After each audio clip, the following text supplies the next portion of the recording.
Hi, it's Gareth here. Today I'm going to talk about the most important word as a freelancer, no.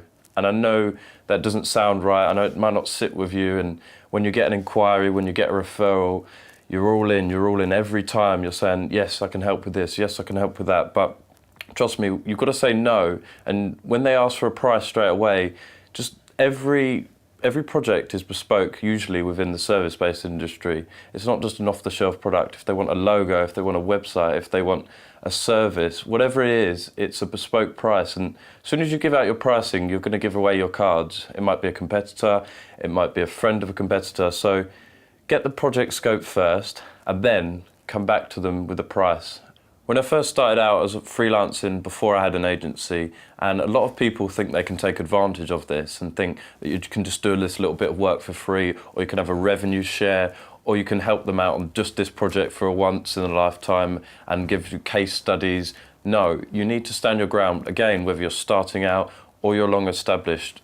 I have emails every day of people wanting rev shares, people wanted me to give a part of their business away to help them out. And no, you've got to stand your ground. Your pricing is so important, and this is your time. Okay, I've seen this time and time again. When a client comes to you, you have the leverage. You've not reached out to them to do some work for them. They have simply come to you. And I see so many freelancers get so desperate replying to them, chasing them, saying yes to all their needs, which is where it comes down to saying no. If the project's impossible, if it's not realistic, you've got to say no at the right point, because at the end of the day, when you finish the project, that client could refer you to another one, and another one. It's all about setting the goals out first, making sure that you can execute them, and being realistic from the start, and making sure you can deliver. Okay, I've got to be careful not to rant here, so here we go. Potential clients that are coming to you want your attention. They say they're going to refer to Jean or their mum or their brother's step-mum. This never happens, or very, very rarely happens, unless you've been working with them for a year, unless they know someone of you, or they're really, really nice person. I've seen it far too often, and they're just trying to get your attention. They're just trying to get that leverage off of you, and this is where it's so important to say no. A good example of this is if you're a graphic designer, a client comes to you and wants some t-shirts designed for his band, for example. And then, I've seen this so many times, then he says, oh, can I have a little bit of a discount, or can you do this bit extra for me, or can you do this, do that? And then he says, oh, I'm going to refer you to all my friends, my friend Johnny, my friend Rick. Every time this happens, this is a rare case.